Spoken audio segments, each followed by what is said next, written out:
วิหารปัจจัย100,000 ปีสาธุสวัสดีพ่อแม่พี่น้องเบิร์สุขุสุขคนเด้อสวัสดีปีใหม่เนาะวันนี้พรเพชรจะพาทุกคนไปส่งพระเนาะพี่น้องส่งพระอยู่ประเทศลาวเนาะไปเบิ่งว่าบรรยากาศจะเป็นยังไงเนาะวันนี้ก็ไปนำเมียเนาะแล้วก็ไปนำน้องเมียเนาะแต่ตอนนี้เป็นยังแต่งตัวอยู่เนาะเด็กน้อยไปเบิ่งบรรยากาศใน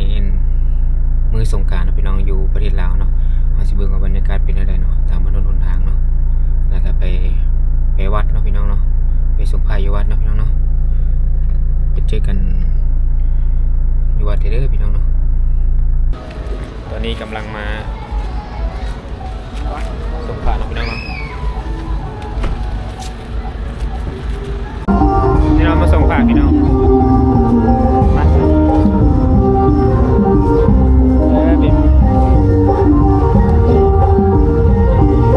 เอาไปเบิ่ง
ก็เลยเป็นทางแก่ทางติดสิบประการ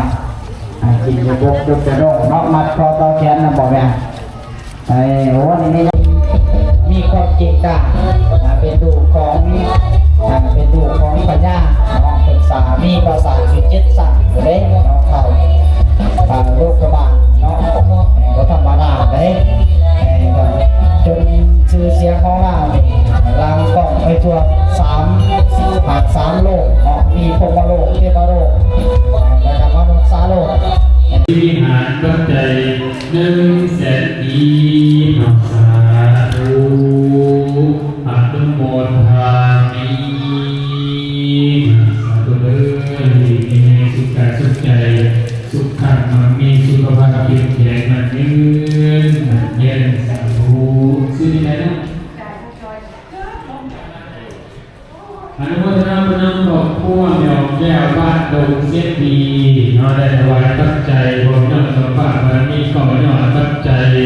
20,000 ปีน้องสาธุอนุโมทามิน้องสาธุบุญธรรมสุเลิศดีเองสุขกายสุขใจสุขขังมันมีสิได้ในมันในธุรกิจการงานและที่ใครจะเดินเพื่อนยิ่งขึ้นไปพร้อมดีไม่ฝ่าไม่สุขภาพจิตใจนี้ด้วยมันยืนส